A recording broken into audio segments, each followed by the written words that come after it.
And we are live. Hello. Hello. So let's just wait a few seconds for people to come in.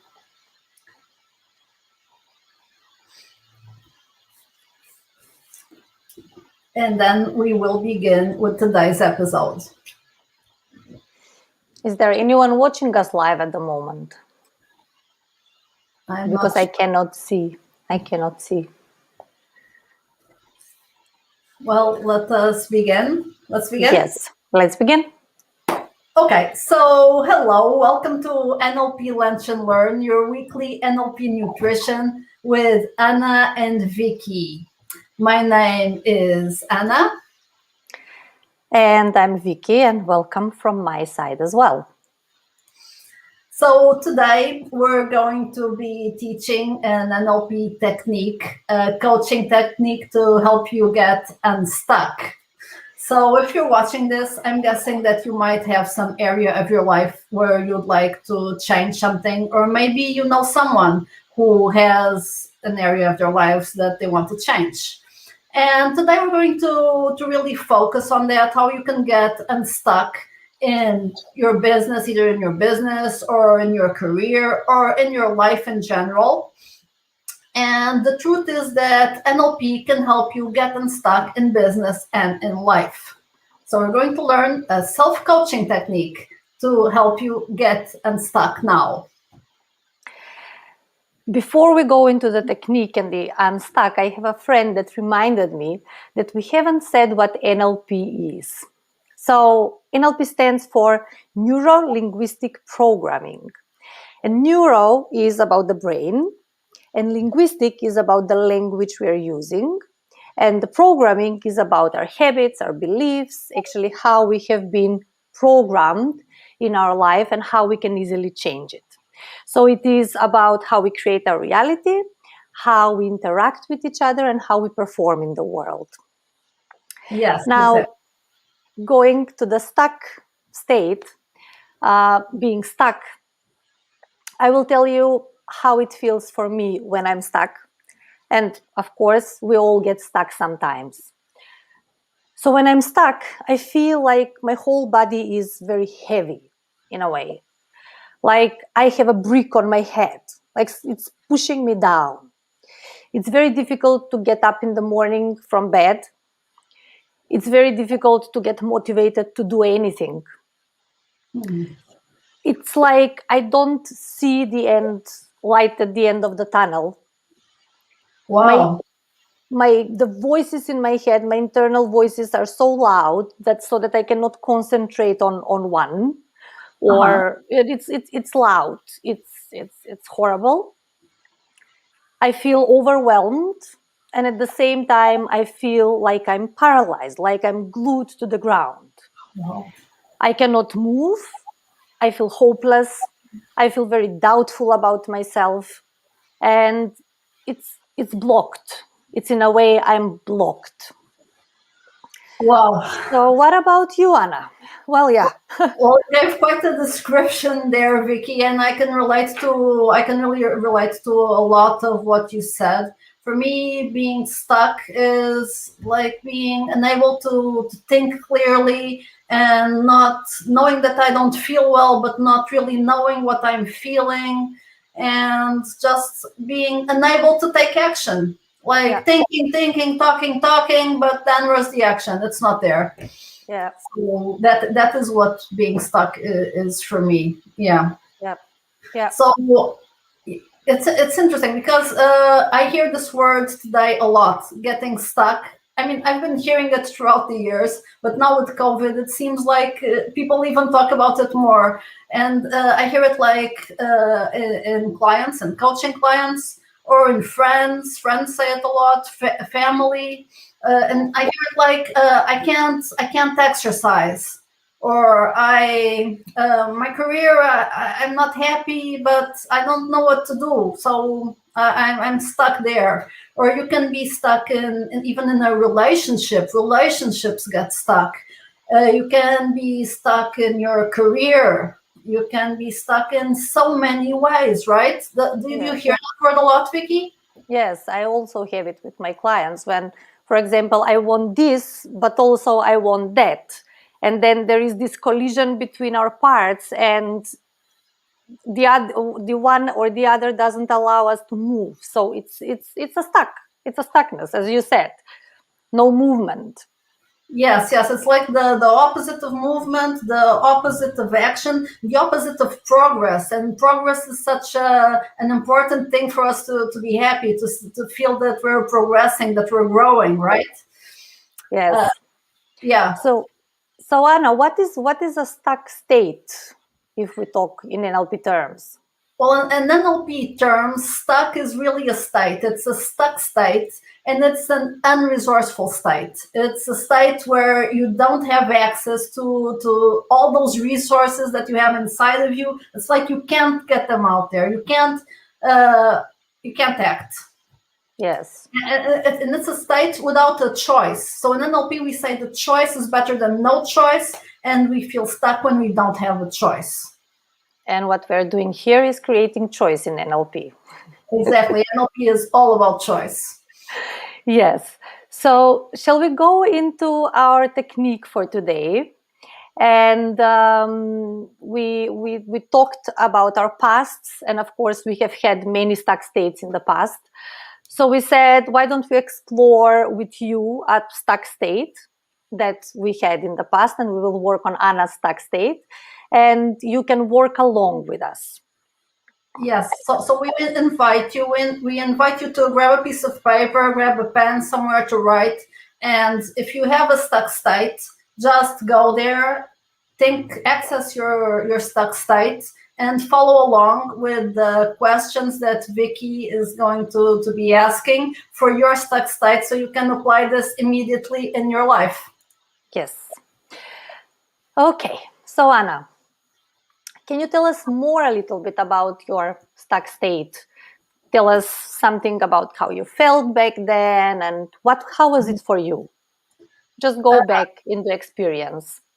Yeah. Okay. So let me just think about this situation, access this situation. So this was a situation that happened many, many years ago, but that I remember well because it's kind of marked me a bit. So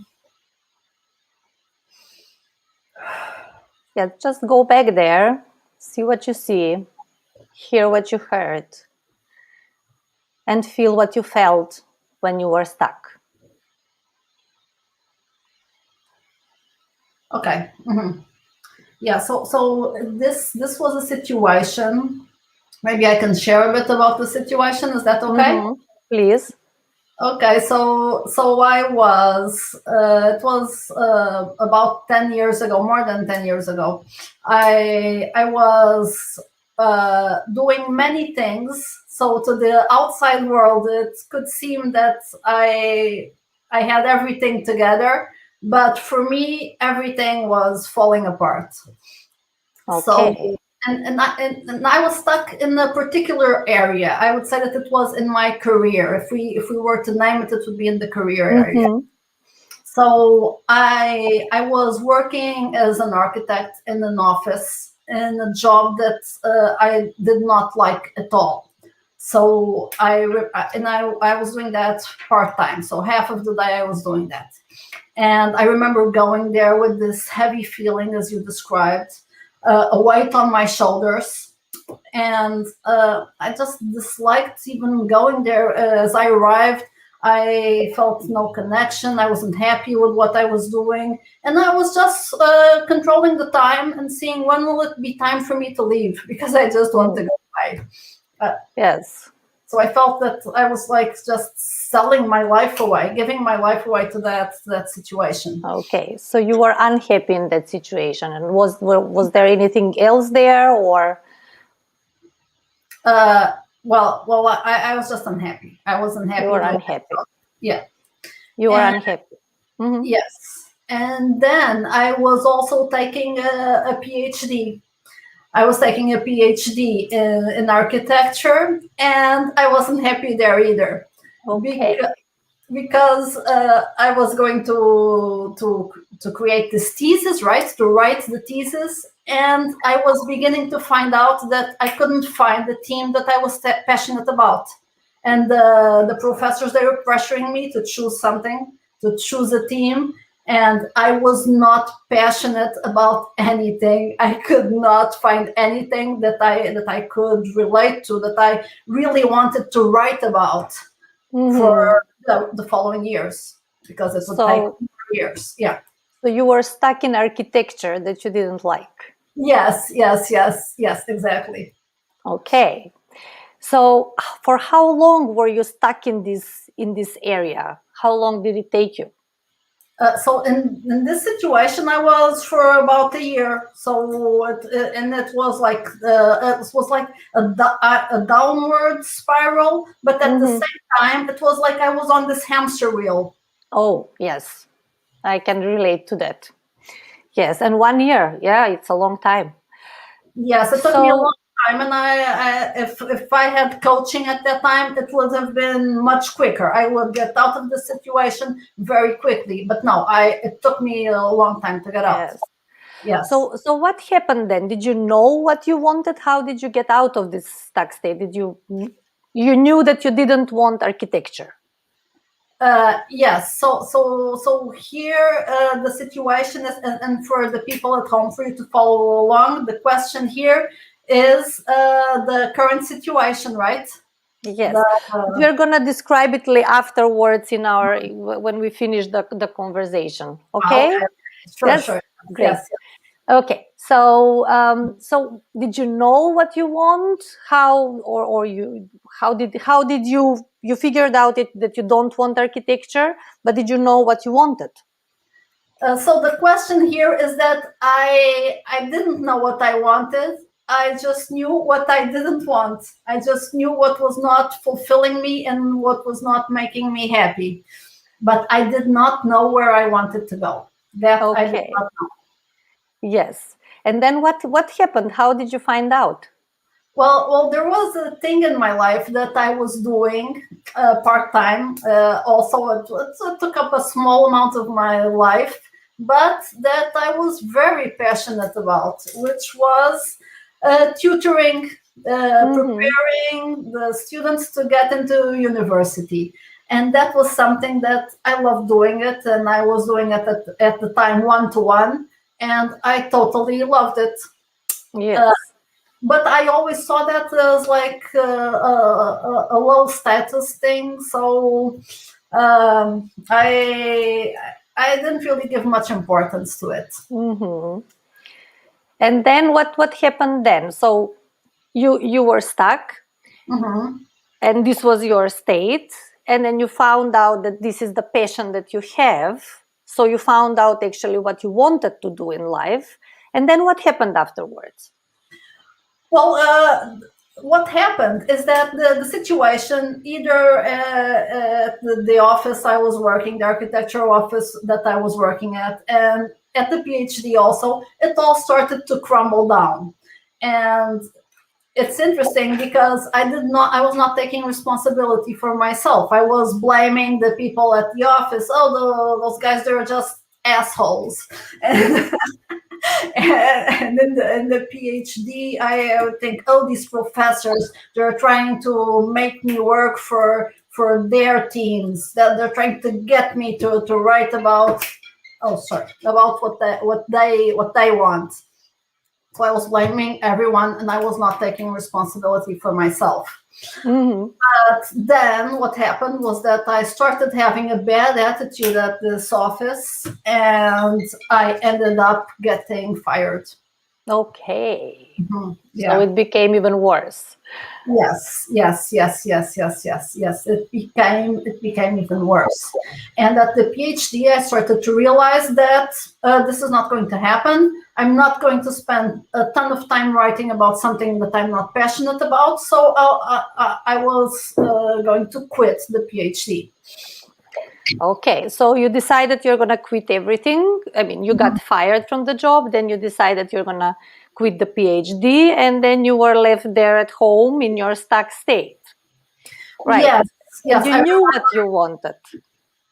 Well, I remember being really getting fired, which was really a low point for me. And I remember being at home crying, just crying my eyes out. And then the inner critic came in, the mean inner critic, like, well, Anna, you really made your bed. Now you have to lie in it because you made all of these bad decisions. And at that point, I just took a step back, and I realized that I needed to do more of what I was passionate about. Okay. So what was the first realization I had? So what was the first step you did? Well, then sometime after, I noticed an academy nearby that I had never noticed before, and they were hiring teachers. And I wrote them a passionate letter, about how much I love to help my students and to inspire my students. And I got in, and I began working there. Okay, so that's when you got unstuck. Yes, in that situation, yes. And then since then, your life has been moving towards the teaching and coaching, and then you got into a completely new area in your career. Yes. I didn't know it at that time, but those were the first steps in finding out what I love doing. Yeah. Yes. Well, thank you very much for sharing with us your story. And now let's tell the people watching what we did here. Now, this is a coaching situation, and you will learn now here how to self-coach yourself with some powerful questions. Yes. Okay, so Anna, what did I do first? And I'll write on the flip chart. Okay, so first you asked me something like, "What's up? What's going on?" Which to make this a clearer question would be like, "Can you define your current state?" Yes. So the first thing is to define and to accept it where you are, without the shoulds, without the woulds, like I should do this or I should just simply accept your situation. I'm here, it is what it is. Okay? Yes. And I'd say it's also important to connect with your feelings, because your feelings are indicators of where you are. Yes. So be honest with yourself and just accept it. Acceptance is the first stage. And then, Anna, what did we do afterwards? And then you asked me what we call in coaching the magical question: what do you want? What do you want? And you didn't know what you wanted. So yes, that was a problem. That happens a lot in coaching, that people come and they're all over the place and they don't really know what they want. So I didn't know what I wanted. But then you asked me another question that was amazing. Yes. That was, what don't you want? Yes. So if it's the opposite of what you want, what you don't want. And here it is important that you state it in the positive. So what I want. For example, if you say, I don't want to be depressed, our unconscious mind hears the want to be depressed because it doesn't grasp negation. So you need to say, I want to be happy, active. I want to change my work, my job, and so on. So it's very important that it's stated in the positive. Yes, and another thing that you can ask is something like, if you had absolutely no constraints, what would you do? Absolutely no money constraints, no physical constraints, nothing. What would you do? Or another one that I love is, how could you make the situation even worse? Yes, how can you get even more? To go in the opposite direction. Yes. And then what was the third step? Well, the third step, I think it was, what is the first baby step that you can take? What's the step that you can take in that direction? In the direction of something you want. Yes. And this is very important Mm-hmm. Because we tend to get, when we are stuck, we are imagining these huge scenarios that there is a lot that can be changed. So what you need to do is to define the first baby tiny step, because this is how you will get traction and how you will get movement, and how it's the quantum leap. It's a very small thing that creates movement towards where you want to go, towards getting unstuck. Yes, exactly. And there's a phrase by Rumi that I love that says, as you start to walk on the way appears. Yes. So even if you don't really know what you want in life, just take that step and then something else will open up. Yes. So this is a very simple... I can't really read over there. If you could just put the flip chart a bit more here. Yeah, no, to the other side, to the other. A bit more, some more. Yes, amazing. Yeah, yes. Okay. Perfect. So, okay. Very simple. Accept the current situation, define what you want, and define the first baby step. And that's it. Yes. And that's our technique for today. Now let me come back in front of the camera so that I don't... Okay. Okay. So... Yes, so today we learned the self-coaching technique that you can apply immediately, and this goes for your life, for your business, for your career. And if you have a specific area of your life, I'd say it's a bit better, but if it's general, just apply it generally and tell us how it went for you. So send us your comments, your questions in the comment section, or to nlplunchandlearn@gmail.com. And we'd love to hear from you. Yes, and if you need coaching, of course, we're here. If you want to get fast out of your stuck state, we work with other techniques as well. We're also preparing a self-coaching course, and we'll inform you once it's done. So stay tuned for information. And yeah.